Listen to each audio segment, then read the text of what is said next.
Sláinte, everyone. Welcome to another episode of Commerce Over Craic here at Craic, our favorite Irish pub right outside of Shop Talk 2026. Say hi to Seb. Hi. This is Sebastian, Seb, as he's known to his friends, from Clear.io. How you doing today, Seb? Good. Thank you for having me on. How are you? I'm great. Looking forward to our chat. Yeah, me too. So share with everyone a little bit about Clear.io to kick things off. Yeah. Clear.io is a unified commerce experience to simplify merchants' tech stack.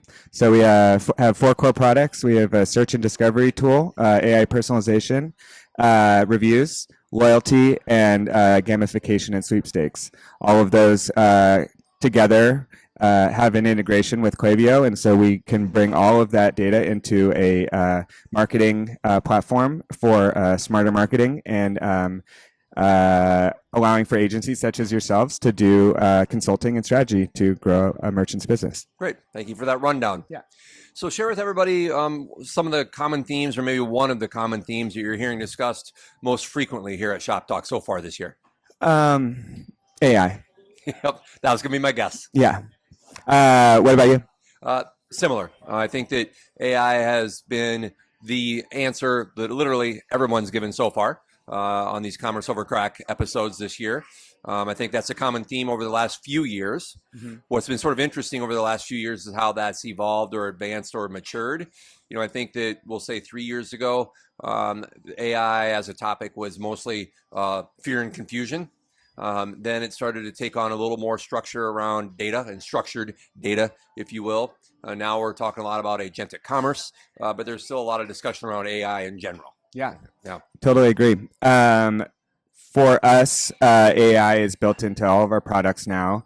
And so what we're talking about mainly is how AI is helping lead product discovery and product recommendations and using intent signals like filtering or search to get ahead of the buying experience and creating a very bespoke or personalized experience per each shopper. Yeah. And so I think what you just shared is how AI is empowering the shopper experience. Is AI baked into your tools to help agencies also, with maybe more on point, more quickly assimilated suggestions and things like that?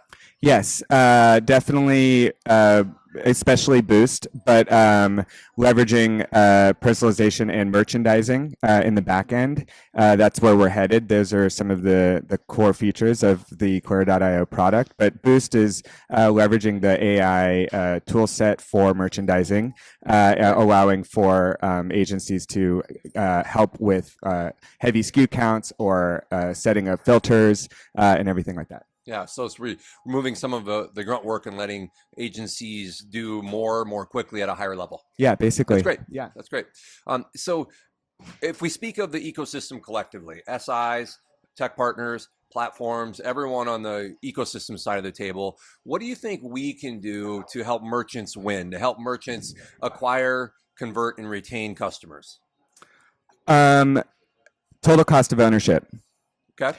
I think that is, through my experience, been that and customer lifetime value. Tech bloat, when a merchant is accruing a number of different apps or integrations or whatever the case may be, they're just trying to achieve a couple of different e-commerce metrics.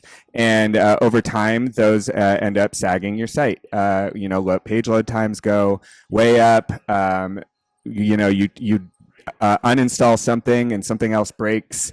And I think that merchants are frustrated at paying the support for web support for something like that for agencies. And so I think that being able to reduce the total cost of ownership, make those websites lightning fast, and allow for that buying experience to be really, really seamless is something that we can definitely always be looking to do for merchants. Yeah, I think that's great because one of the things that I think emphasizes is a merchant is looking to us collectively to help them build their business, which includes acquisition, conversion, retention of customers, but also minimizing their costs that detract from the margins they derive from their sales.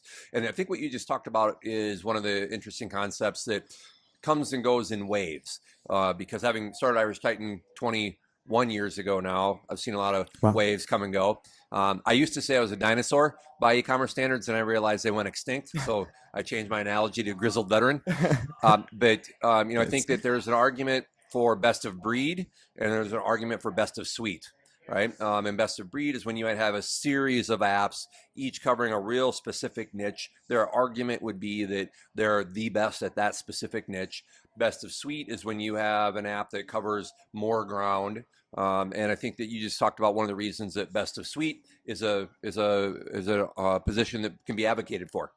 I don't think I've ever heard of best of suite, and I of course have heard of best of breed. But yeah, best of suite is a de-siloing data, I think, is a big part of best of suite, where, if you have a bunch of data silos, you're losing out, you're losing money on the table. So like if you can connect all of those together, then you have the opportunity to really understand your shopper. Yeah, you could paint a more holistic, cohesive sort of picture. Yeah. So last question, kind of a big picture question, painting a picture in the future. What does e-commerce look like in 3 to 5 years? What shape do you think that it takes? I think that we will have to stay on top of the shopping experience. Love it. I think that with AI, everything will move exponentially quicker with regards to how we need to be working with the shopper. I'm a buyer online, and I'm constantly thinking, what's happening with my experience? Oh, they got me here, all these sorts of things. And additionally, like with AI, I think that like there's so much new capability, especially with the realm of personalization, that the shopper is going to become very smart, very savvy with how to maneuver through the shopping experience. And so we just have to stay on top of that.